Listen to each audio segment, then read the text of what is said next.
Incrementing is usually just adding 1 to the same variable over and over to count something. And the most common place we use incrementing like that is with loops. Loops are segments of code that run multiple times. Multiple times could be a predetermined number of times, like run this 10 times. It could be for each item in a list, like run this code for every character in this string of characters.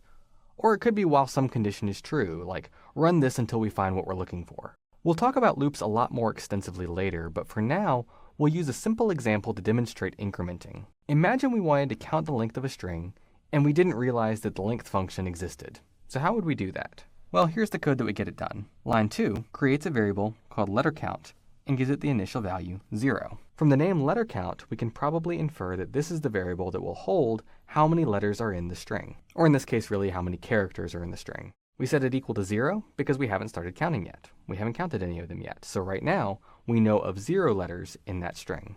Line 4 creates our loop.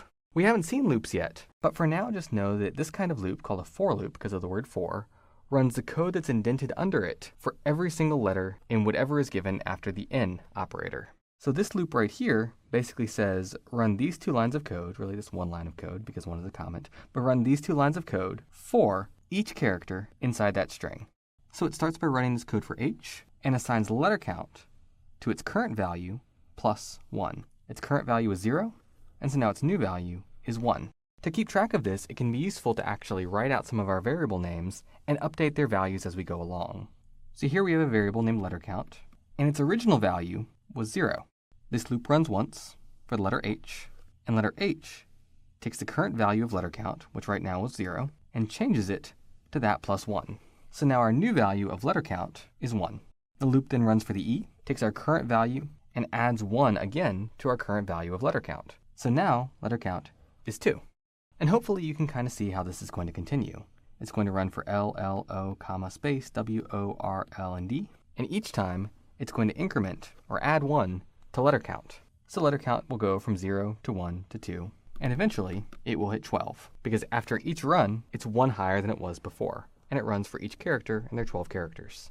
So in the end, when we print letterCount, the result is 12. This is one of our most common uses for incrementing, is just to count things. Here it counted each character in that string.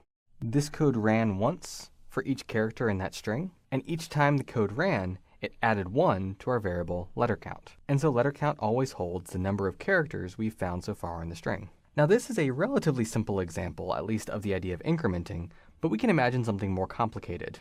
For example, imagine you wanted to find the number of students in a class receiving A's or B's. You'd loop through every student in the class, and if they were receiving an A, you'd increment a counter for A. If they were receiving a B, you'd increment a counter for B, and so on.